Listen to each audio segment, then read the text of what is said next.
안녕하세요. 사람과 세상이 보이는 사주학 연구 윤조입니다. 여러분 지난 시간에 이어서 오늘은 관상학 여행 같이 함께 더 떠나볼게요. 지난 시간에 우리가 12궁에 대해서 설명을 했고 하나는 또 삼정에 대해서 설명을 했었어요. 그러니까 삼정 같은 경우는 초년운, 중년운, 말년운을 보는 기준이 되는 거였고 12궁에는 얼굴에 12가지 그 자리를 보는 거였어요. 어때요? 재미있으셨나요? 오늘은 또 이런 수업을 해볼 거예요. 얼굴에 있는 5가지 산, 오악이 있더라. 얼굴에 산이 있어요. 자, 또 얼굴에서 깊은 우물 같은 곳이 있더라. 사독과 같은 그런 자리를 보도록 할 거예요. 자, 여기 한번 볼게요.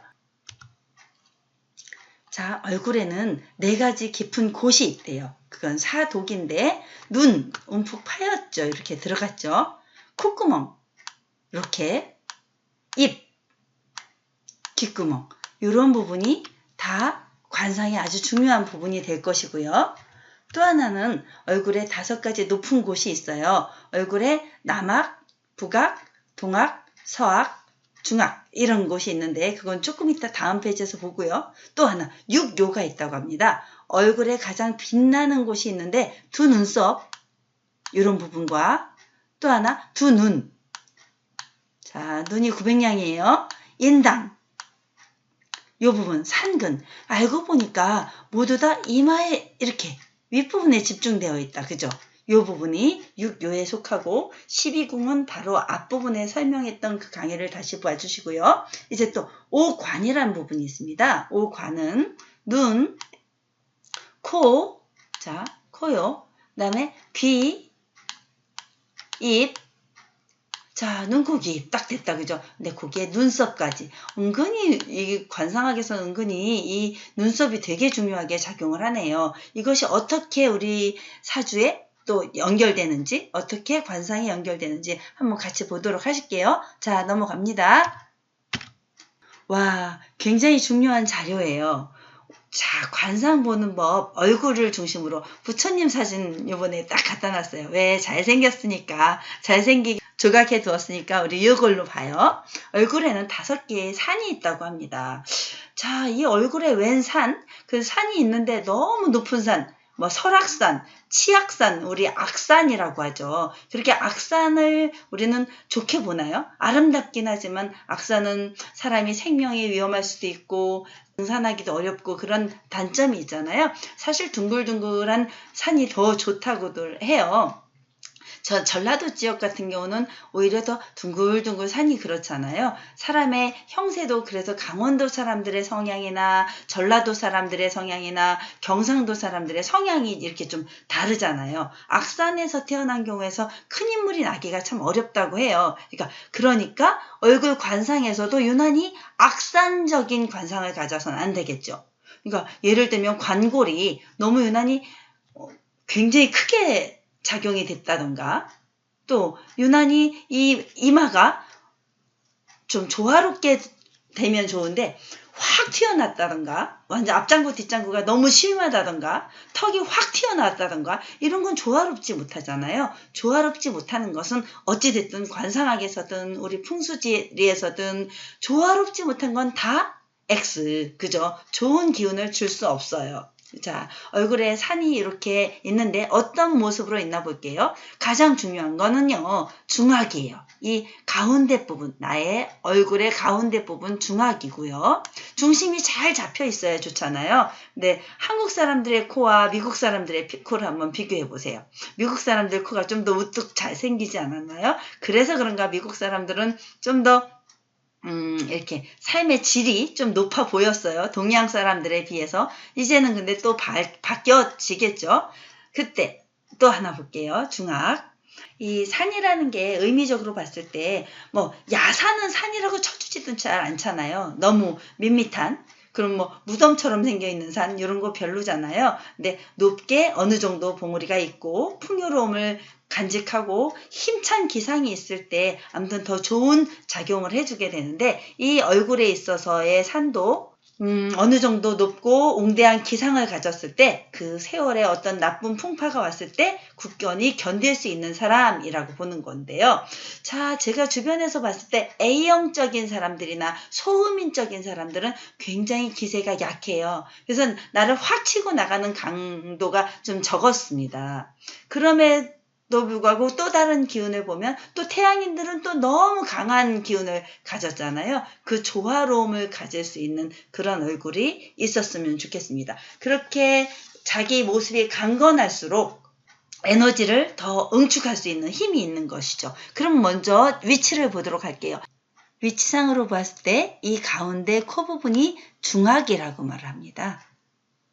그리고 머리 부분, 이마 부분이 남악에 속하고 이 턱 부분이 북악에 속합니다. 그리고 자, 왼쪽을 좌측으로 놓고 오른쪽을 이쪽으로 놨을 때, 그러니까 우리가 볼 때는 이쪽이 좌측으로 보이고 이쪽으로 우측으로 보이지만 자기 자신의 모습을 직시해서 본다면 이쪽이 좌측, 그죠? 팔을 펼쳐 보십시오. 좌측, 이쪽이 우측으로 봤을 때 좌청룡에 속하는 이 부분이 동악에 속하고 이 부분이 서악에 속합니다. 그런데 이게 일반적으로 관상학에서 얘기하는 오악에 속하는 게 맞고요. 근데 뭔가 좀 이상하지 않습니까? 여기서 우리 스승님은 한 가지 제시를 하셨습니다. 우리가 방위표를 한 번만 볼까요? 이렇게 사람이 이렇게 가운데 섰을 때 우리 어떻게 배웠어요? 그죠? 초등학교 때도 배웠죠? 오른손 손 뻗어서 이쪽이 동쪽, 왼쪽 손 뻗어서 이쪽이 서쪽. 자, 오른손을 뒤로 펼쳤을 때 남쪽, 앞으로 펼쳤을 때 북쪽, 이렇게 해서 우리가 방위를 배워왔답니다. 그죠? 그럼 요거랑 뭔가 방향이 다르죠. 이것을 우리 스승님은 원리를 찾아야 된다고 말씀하셨어요. 그때 자, 그러면 여기 방향이 달라졌잖아요. 이렇게 봤을 때 그러면 요 사람을 거꾸로 뒤집어 놓고 한번 보세요. 그렇게 놓고 보면 알 수 있어요. 자, 사람의 얼굴은 몸은 입체적이잖아요. 그죠? 평면적이 아니고 이 얼굴의 앞면을 남쪽으로 보고요. 이 얼굴의 뒷면 있죠. 머리 쪽 부분. 이쪽을 북쪽으로 놓고 보는 것입니다. 자, 그렇게도 놓고 봐요. 이 밑에는 그러면 이쪽이 북쪽이라고 놓고 봤을 때 얼굴의 뒷면 있죠. 이 뒷면. 그 뒷면을 남쪽으로 보는 이론 하나 하고 그러면 자, 다시 한번 얘기하는데 이쪽을 좌측으로 놓는 이유는 이렇게 우리가 바라보는 방향 말고 자기가 서 있는 방향으로 놓고 한번 이렇게 보세요. 그렇게 놓고 봤을 때를 얘기하는 것입니다. 그렇게 동서남북 헷갈리지 마시고 봐주십시오. 그 다음에 또 하나. 자, 또 하나의 원리를 찾아드릴게요. 엄마 뱃속에서 아기가 태어날 때 어떻게 태어나나요? 자궁에서 이렇게 밀려져서 나올 때 머리부터 나와요. 머리부터 나와서 팔, 다리 이렇게 나옵니다. 그러면 머리의 기운은 원래 타고난 머리의 기운은 수입니다. 수에 속하니까 북에 속하는 거겠죠. 그죠? 검은 머리, 팥뿌리 할 때 검은 머리 나올 때 수의 기운, 북쪽을 의미하고 이 다리 부분이 바로 자, 남쪽에 속하게 되는데요. 태어났을 때 아기가 딱 거꾸로 나와서 거꾸로 우리가 계속 사나요? 아니죠. 바로 서게 됩니다. 이렇게 머리를 고추 들어줬을 때 아기가 으앙 하고 울게 된다는 그 이치를 설명해 주셨습니다. 선생님이. 자, 이렇게 돼서 사람의 머리는 다시 화강이 되는 거죠. 수의 기운은 올라가고 화의 기운은 내려오는. 자, 그럼 화의 기운은 남이 되고 자, 수의 기운은 북이 돼요. 타고날 때 우리는 그러면 이 북의 기운을 아래로 갖게 되고 남의 기운을 위로 갖게 되는 타고난 기운을 이렇게 설명해 주셨습니다. 그러면 알고 보면 이 이마에는 수의 기운이 굉장히 많은 부분을 차지하고 있고 70% 저 뒤에 머리에 앞에다 전두엽에 있지 않고 이 머리 뒤쪽에 모든 수의 기운을 다 가지고 있다고 생각하시면 됩니다. 그래서 겉모습은 이 부분이 남악이지만 이 뒤통수 부분은 수에 속하는 북악을 같이 조화롭게 가지고 있고 그러니까 남쪽 자리지만 북쪽과의 기운을 연관지어 있고 북쪽 자리지만 저쪽에는 남쪽과의 기운을 온전하게 이렇게 연관지어 있는 그런 게 인연지어 있는 그것이 바로 이 이치라고 설명을 해주셨습니다. 저도 그게 굉장히 신기했어요. 알고 보면 이 물도 위에서 밑으로 내려오고 우리 동서남북 우리 저기 지도에서 보면 북쪽이 이쪽이잖아요. 이게 남쪽이잖아요. 그러면 이게 북악이 되어야 되고 이게 남악이 되어야 하는데 그 이치가 굉장히 궁금했는데 스승님께서 그걸 다 하나로 풀어주셨습니다. 그런 이치. 참 신기하죠. 동쪽도 남쪽도 마찬가지라고 합니다. 동쪽과 남쪽의 인연이 얘만 따로 우뚝 솟아 있다고 얘는 푹 꺼져 있다고 그러면 좋은 인연이 되지 않아요. 모든 관상은 이렇게 동학과 서와 조화, 인연, 화합, 남과 북의 조화, 인연 이런 것으로 다 이루어진다고 보시면 됩니다. 자, 이렇게 왜 이쪽이 남악이고 왜 이쪽이 북악으로 표현된지 이제 아시겠죠? 자, 그런 이치를 함께 느껴보시고 자, 다음으로 넘어가겠습니다. 관상학색에서 보았을 때는 남악, 북악, 동악, 서악으로 놓고 자, 이 부분이 어떻게 이루어지나 볼게요. 이 남악이 얼마나 중요해요. 아까 얘기했죠? 이 부분 인당이라고 그랬고요. 이 부분이 상근이라고 그랬고요. 이 부분이 빛나는 부분 눈이라고 했고 눈썹이고 눈이라고 했어요. 이 부분이 빛나야만 돼요. 남악이 잘 빛나야만 성공할 수 있어요. 돈 잘 벌 수 있어요. 자, 그리고 이 부분 자기 자신이라고 하거든요. 천지인으로 따졌을 땐 이 하늘이고 북악이 지고 여기가 사람에 속하는 것입니다. 사람의 모든 기운이 담겨 있는 게 중악이에요. 이 중악을 잘 관리했을 때 중악이 잘 발달되었을 때 내 기운이 강해야지 살잖아요. 그죠? 자, 우리가 천부경에서도 보면 인중천지일이라 인중에 모든 천의 기운과 지의 기운이 다 담겨 있다. 그래서 알고 보면 사람이 최고라고 표현하면 좀 그런데 사람이 모든 이치의 중심이다. 이런 의미를 갖고 있잖아요. 그래서 이 코가 푹 꺼져 있는 사람들 있죠. 코가 휘어져 있는 사람들, 코가 푹 꺼져 있는 사람들 어떻게 잘 발달될 수가 없잖아요. 자, 자기 기운을 확 펼칠 수가 없잖아요. 그런 거. 그 다음에 이 턱이 또 유난히 확 튀어나와 있는 거나 턱의 기운이 이렇게 작은 경우, 북악이 꺼져 있는 경우 좋은 관상으로 볼 수 없는 거죠. 자, 이렇게 또 넘어가 볼게요. 그러면 제가 빈센트 반 고흐라는 이 사람이 그렸던 자화상을 한번 보여드릴게요. 빈센트 반 고흐 아주 유명하죠. 네덜란드 출신의 프랑스 화가였어요. 그 사람이 자기 얼굴을 말년의 얼굴이거든요. 어때요? 이 사람이 턱을 한번 볼까요? 우리가 보았던 북악이 이렇게 야위였어요. 좋은 관상이라고 볼 수 있을까요? 그렇지 않죠. 자, 이렇게 관상학상으로 보았을 때 이 북악이 푹 꺼져 있어요. 그리고 어때요? 코도 이렇게 휘어 있어요. 이 사람 매부리코 같은 경우잖아요. 이렇게 자기 관상을 이렇게 그려놨다는 것은 자기 기운도 그만큼 우여곡절이 많았다는 거겠죠. 인생의 우여곡절이 너무 많아서 고통스러웠던 그 사람의 관상을 볼 수 있었고요. 그런데 알고 봤더니 이 사람의 눈빛 보세요. 눈빛은 굉장히 맑다, 그죠? 나름대로. 그리고 이마도 아마도 이 머리를 이렇게 해서 그렇지 나름대로 발달이 좀 되었었을 것 같아요. 제 생각엔. 그러면 이 북악이 발달된 이 분은 이렇게 했죠. 굉장히 두뇌가 좋았을 거라고 저는 추측을 합니다. 그럼에도 불구하고 말년으로 갈수록 점점 기운이 약화되었던, 상쇄되었던 그런 관상으로 저는 보고요. 근데 이 사진 무슨 사진인지 여러분 너무 잘 알지 않나요? 자, 자기 귀를 잘랐던 그 귀를 잘랐던 관상이었어요. 빈센트 반 고흐는요, 우리가 잘 알고 있는 고갱 알죠? 고갱과 함께 방을 쓰고 있었대요. 그런데 크리스마스 이브 날에 어떤 심리적인 아주 불안감에 의해서 자기 귀를 잘랐는데 그게 아마 고갱에 대한 질투의식 그런 것 때문이었다. 열등의식 이런 것 때문이었다라는 설도 있어요. 그렇게 귀를 자르고 났을 때 얼마나 비참한 현실이었겠어요. 그리고 자기 동생 사촌동생 테오와 함께 도움을 받아가면서 몇 년을 더 삽니다. 그 말년에 정신병원까지 가게 돼요. 그러면서 나중에 자살을 하게 되는 이 사람의 관상이었어요. 자기 자신이 직접 그린 자화상이었으니까 약간 믿을만 했겠죠.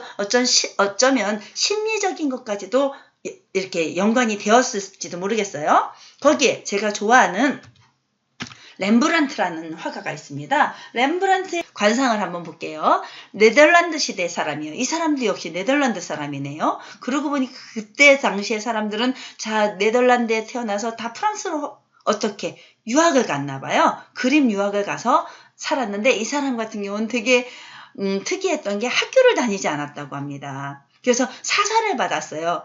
우리나라로 따지면 그 10,000원짜리 지폐에 나오는 그 세종대왕을 그렸던 화가 있죠. 아주 유명한 분인데 김기창 화백이요. 그분도 어렸을 때 소아마비 이게 장티푸스를 통해서 막 눈은 보였다. 참 귀가 안 들리는 그런 장애인으로 살고 있었어요. 그분도 이 김은호 화백에 찾아가서 사살을 받으면서 화가가 됐잖아요. 그런 것처럼 이분도 그 당시에 학교라는 걸 다니지 않고 오직 그림으로만 승부했던 분인데요. 이분이 아마 30대 초반, 20대 후반 이 정도의 자화상이 바로 이거였습니다. 어때요? 이때 자화상하고 50대 말의 자화상이 다르지 않나요? 어때요? 더 편해 보이죠? 이렇게 관상이 사실은 누구나 변하게 됩니다. 여러분 20대의 관상과 50대의 관상이 똑같은 사람은 없을 거예요. 그죠?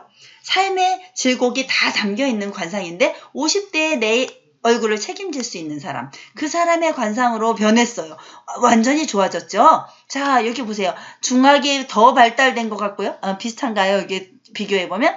자, 여기 이런 부분도 동학서학도 발달됐고 이 부분도 더 발달되졌고 특히 이 부각이 발달되면서 말년운이 되게 좋았던 이 사람은 아마 지금으로 따지면 100억대 부자로 살다가 갔겠죠. 아까 우리가 보았던 고흐 같은 경우는 자기가 죽을 때까지 제대로 작품이 팔린 거는 한 작품밖에 없다고 합니다. 제대로 팔린 건. 그런데 알고 봤더니 돌아가시고 나서 사망하고 난 다음에 우리는 얼마나 고흐를 동경했습니까?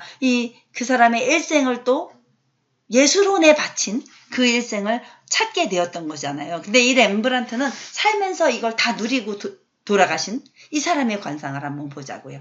다르죠? 이렇게 귓볼도 굉장히 크네요. 그죠? 이렇게 이 귀도 이렇게 잘생긴 거 자기 자신의 얼굴을 이렇게 그렸어요. 완전히 뻥으로 그리지는 않았을 거라 보고 이렇게 두턱이 질 정도로 이렇게 말년운을 잘 누리고 산 관상으로 저는 봅니다. 자, 이제 제가 알고 있는 또 다른 관상을 한번 볼게요. 여러분 너무 잘 알죠? 애플사를 창립한 스티븐 잡스요. 스티븐 잡스 인생도 쉽진 않았죠. 그런데 나중에 이렇게 젊었을 때 관상에 비해서 나중에 말년의 관상이 굉장히 야유어졌어요. 뭐 병에도 걸리기도 했었지만 말년의 관상은 이렇게 코끝은 좀 비슷한가요? 이렇게 후덕한 이미지가 전혀 없어지고 이렇게 야윈 모습으로 이렇게 변했습니다. 그리고 이 턱도 이렇게 나눠지기 시작하면서 어떤 자기 인생을 완전히 멋있게 살았지만 그에 비해서 이 초년의 이미지 있죠. 이 부분하고 이 말년의 이미지가 사실 안 좋았어요. 이 중학이 자기 자신의 기운만 아주 강했던 사람이었던 거죠. 그런데 사실 사생아로 태어났다고 하잖아요. 이분도 인생이 쉽진 않아요. 그럼에도 불구하고 자신을 아주 멋지게 펼치고 간 그 애플사의 스티븐 잡스를 저는 이 사람의 인생을 또 존경합니다. 제가 좋아하는 관상 중에 한 손꼽는 관상은 이 르누아르의 작품입니다. 독서하는 소녀? 이렇게. 자, 이렇게 얼굴빛이 이렇게 밝게 빛나고요. 이마도 밝고, 자, 눈썹도 예쁘고, 눈도 크면 굉장히 동그랄 거고, 코도 이렇게 오똑하고, 모든 조화가 잘 맞아떨어지는 이 독서하는 소녀의 관상입니다. 아마 그 르누아르가 직접 그린 이 사람의 초상화였을 테니, 이 여자는 아마도 평생을 부귀복록을 누리다가 사망하지 않았을까 그런 생각을 해봅니다. 이렇게 관상에 있어서의 오악을 설명해 보았어요. 그래서 관상학에 있어서 좋은 상이란 전체적인 조화로움, 한 곳이 너무 과해도 안 되고 너무 약해도 안 되고 상호 보완적인 그렇게 서로 조력하는 조화를 이루는 관상이 되게 중요하다고 합니다. 지금 이 순간 여러분들의 거울을 한번 보실래요? 너무 유난히 갸름하진 않은지, 또 너무 유난히 여성적이어 보이기 위해서 코를 완전히 높이고 턱과 광골 다 축소한 그런 강남 성형 미인처럼 변하진 않았는지 한번 살펴보십시오. 미국의 그 아름다운 여자들도 코는 높지만 광골과 이 턱이 적당히 조화를 이루어야 합니다. 너무 아름다움에만 치우쳐서 그 얼굴 턱 관골 다 깎고 이런다고 좋은 건 아니에요. 그렇다고 관골이 너무 튀어나왔다면, 여기가 있죠. 너무 유난히 튀어난 그 우리나라 연예인도 있어요. 아줌마, 한 60대 된 아줌마의 연예인은 너무 유난히 튀어나오니까 어떻던가요? 사실은 박복한 관상입니다. 이름을 알렸지만, 자기 기운이 좋아서 이름을 알렸지만 그런 단점이 있었으리라고 저는 봅니다. 자기 삶의 질량은 엄청 힘들었을 수도 있어요. 그렇게 오학을 통해서 아름다운 모습을 갖출 수 있도록 자기의 미소를 통해서 입도 예쁘게, 그리고 주름살도 잘 관리하면서 그렇게 아름다운 관상을 갖도록 해봐요. 다음 시간에 이어서 우리 또 부자 되는 관상을 찾아보도록 하겠습니다. 자, 즐거운 관상 여행 우리 함께 해주셔서 감사합니다. 여러분들 행복하십시오.